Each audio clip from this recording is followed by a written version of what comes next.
Perfect. Hello, everybody. I would like to welcome you to my talk today, which is on the topic of urban games and how we can play outside in the streets and what does it mean to play outside in the streets. I'm Lena Mech. I'm a physical game designer, also urban games designer. I'm a curator of a play festival in Copenhagen. I'm also a member of Copenhagen Game Collective. And recently I founded a company in Denmark with which we create learning experiences through games and game design to teach children 21st century skills. But now we are here today to talk about urban games. And when I want to play with people outside, for some reason they always look like this little girl. It's like, why should I play with you? I don't play games. I don't want to look silly outside. It's just awkward. I can do my jogging outside. Why should I play? And if I want to meet with people, I can just have a glass of wine with them. And on one hand, I understand this point because we as adults, we learned that we are not supposed to play physically in public space, that it's somehow too silly and too awkward and ridiculous, and adults are supposed to be serious. To explain to you why I started doing urban games and why I find this interesting, I'll tell you a tiny bit about my story, how I encountered urban games. I have a background in theater. I was trying to be an actress for many reasons. I didn't succeed. And one of the most important ones, I think, was that I found the theater for spectators, the theater we know with audience sitting and watching the show. I found it boring and I found it too passive.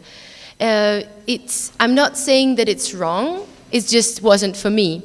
Because what I was more interested in theater was this. It was this messy process where you don't know what is going on. You're in the middle of the action. And this is the process that actors are encountering in their training, in their workshops. I was always fascinated by the sense of presence you as an actor can make. The sense of focus and how you can be together with other people in a space. You share that space and you know who is and what you should do. And I always wanted to bring this to the people, to the spectators, but I never knew how. I looked into interactive theater, immersive theater, but it never gave me the possibility for total engagement for the participants. And one day I saw an advertisement for a game design workshop of urban games at one theater festival in Prague. It was made by Invisible Playground. It's a great urban games studio from Berlin. And it was actually pretty funny because I got pretty hooked, even though I had no idea what game design is. I think at that point, the only game I played, or like the last game I played was like Tetris, probably. But anyways, the next day it was really raining and I was like, oh my God, am I really going to this weird games thing? I did it and I'm very happy. But when I entered the room, it was only 7 game designers sitting there and staring at me. And I was like, okay, am I really the only participant here? Yes, it was that way. It seems that Czech theater people wasn't intrigued as me in game design. But I spent an amazing day of a workshop observing public space, looking for hidden stories, taking interviews with strangers, and then combining it and making small game mechanics out of it. And from that point, I just got hooked in urban games because that was the missing link I was always looking for in the engagement with the participants. So from then on, I started making urban games instead of theater, actually. And and two questions arose in my mind, and I think you also heard about them. One of them is play really only for kids? There is not real big point in talking to you about that, because you as video game developers, you of course would say, of course not, that's why we also do this stuff. But it seems to me that some people can admit that they play video games, some people can admit that they play board games, but when it comes to really physical acts in public space, preferably involving some crazy outfits, a lot of people just say, no, I'm not doing that, it's too weird. And my second question is, what are public spaces designed for? The basic reason why the basic thing what they're designed for is commuting from A to B, mostly from home to work, from work to home. You could maybe go from work to a cafe, but that's kind of it. These days, there is a lot of research and a lot of debates about healthy public spaces and how can we make them better.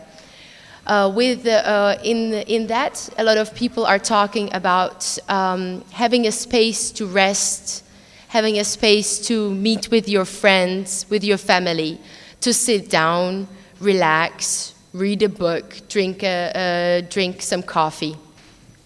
And I totally agree with them, and I'm very happy to live in Copenhagen, where I think it's one of the best functioning public spaces. But the interesting part comes when you add games to it, or public art in general. When in these very designed spaces, you put something out of the ordinary. Like, for instance, just this quite big red ball. But just imagine you went to work and you met these people on your way there. What would you think? Me, personally, I think my inner kid would just start jumping inside and be like, can I play? Can I play? Can I just punch in that ball, or can I kick it? It's just a simple red object that is just out of the context of the public space. It triggers a lot of emotions and triggers a lot of inspiration. And it's even better if the ball is even bigger. This is an amazing project by Kurt Perschke. It's called just Very Easy Red Ball Project.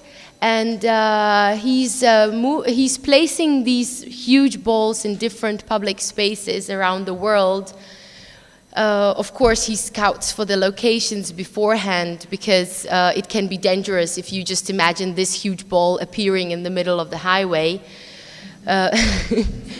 But this ball is an amazing play toy for public space, because anywhere it appears, people start pushing it through tiny streets. They try to put it on the rooftops, and suddenly strangers that never known each other before, they create teams of people to think of what to do with this big ball and how can we get it there. You can find a lot of really fun pictures online of it. It's called Red Ball Project. And talking about norms and what is normal in public space, I think by playing urban games, we can play with the norms themselves. Like, for instance, here at the game Everything is Awesome, people are just simply lying on the pavement. It doesn't really matter why, but since I was a kid, actually, I was always thinking, why can I not lie on the street? Not that I really want to, but like, who said that? My mom said that, of course, but why? It's maybe a tiny bit dirty, but that's it. There is no real reason. And we create these structures, these norms around our public space behavior that are made up by, I have no idea who, and for some reason we are really, we take them as ours. and we do what we are set to do. And I think it's really healthy to put yourself out of your comfort zone and just go there and lie on the street and be an idiot. It's quite easy when you are in a group of people, then you're not alone. And also, I think it's also healthy for the people around you, just for the general public, because it triggers questions. It pushes, it asks us, why do we think that this is not normal and why this is normal? Talking about norms, I would also like to talk about playing with systems. And this was a funny game played in Berlin. It's called Farmville. It's inspired by Farmville from Facebook. And it's a very simple game. You divide your roles in a group. One person has the crops, the other person has the water. There is also a singing person that makes the crops grow quicker, some kind of power-up.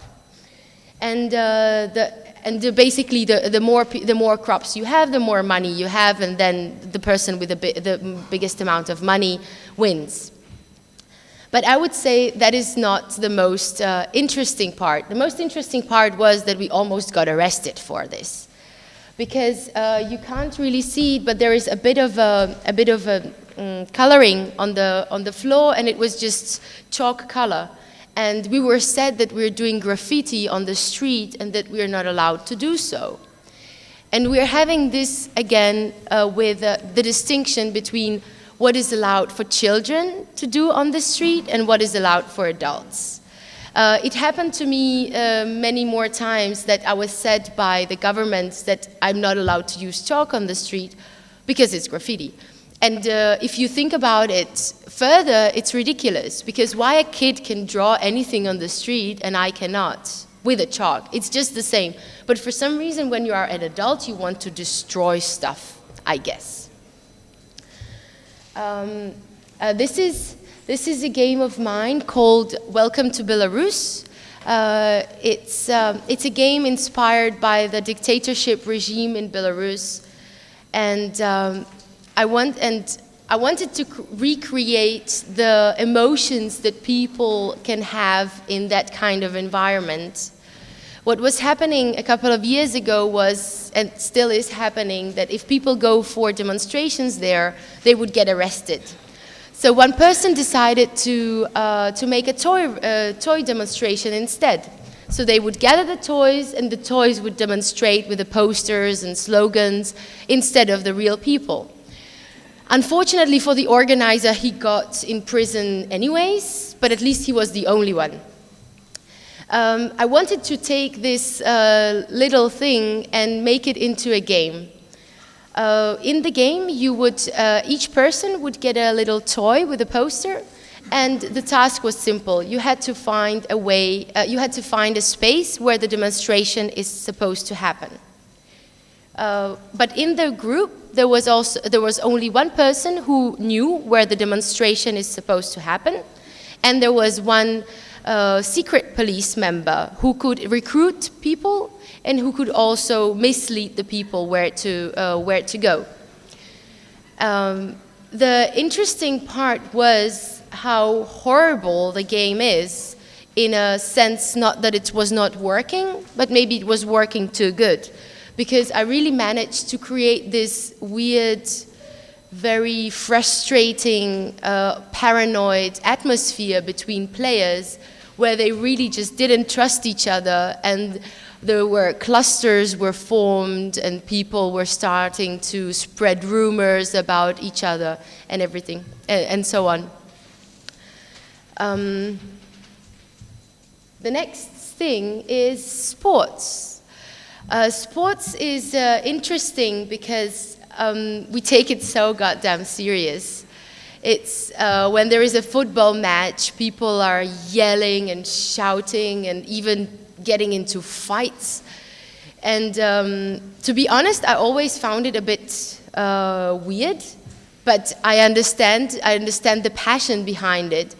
And I'm really inspired by Tom Russotti, who founded the Institute of Athletics in USA, with which he wants to combine sports and art in order to create a different type of entertainment, I would say.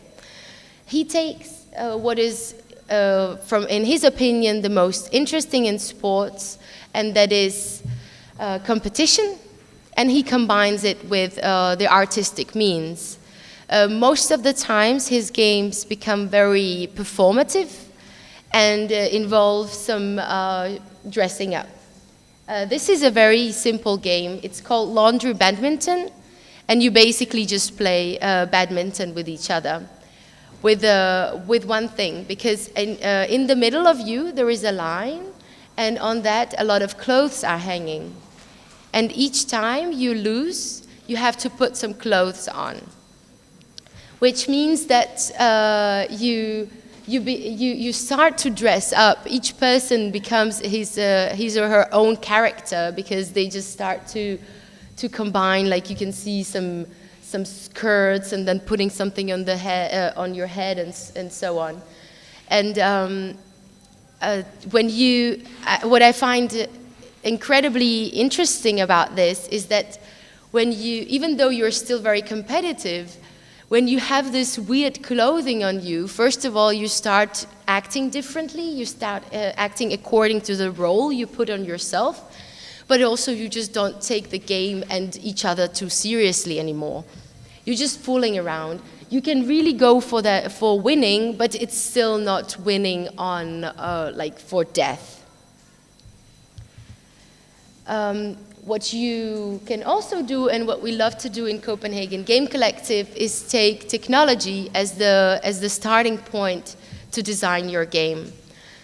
We love to take new stuff that appears on the market. Like, for instance, there was a Neurosky brainwave, not controller, but it measures the brainwaves. And we would have a look at it and see, okay, what does it do, this little thing?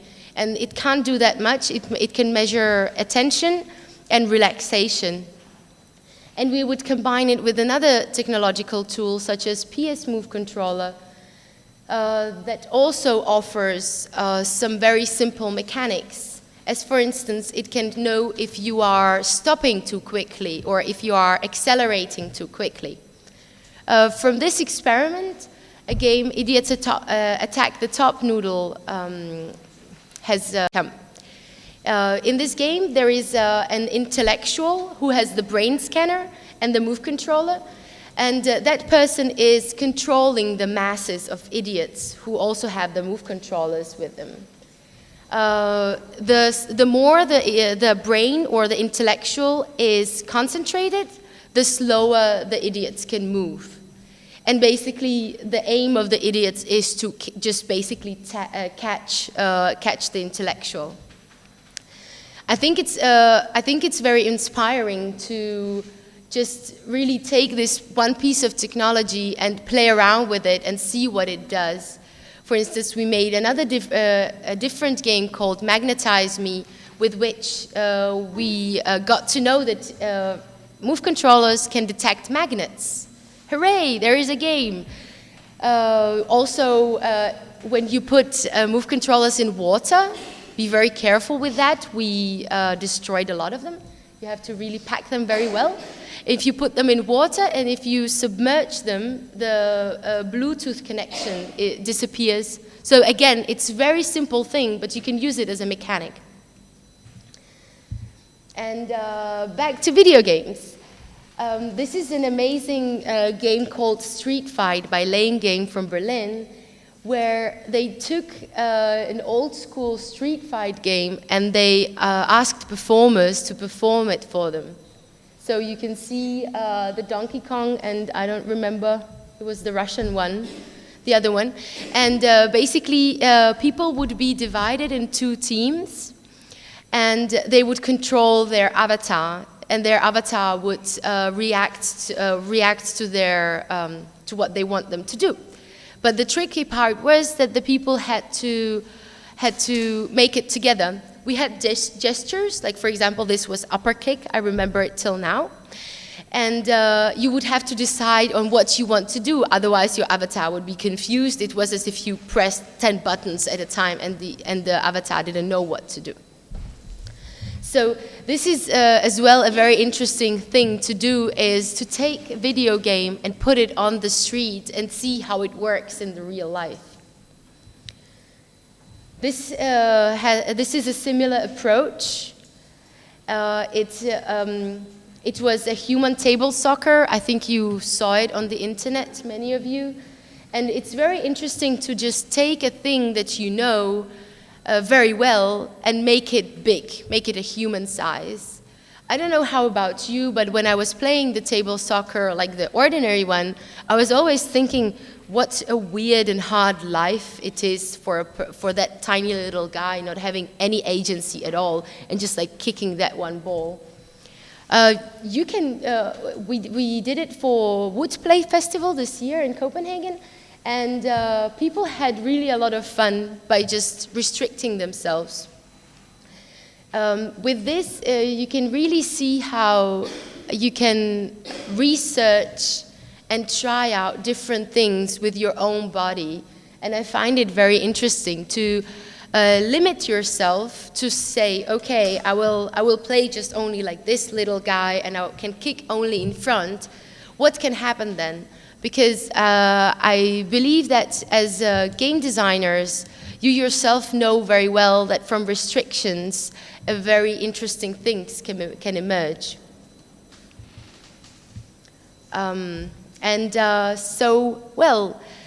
would like to encourage you to go out and play, to go in the streets and observe what is going on, take inspiration from there.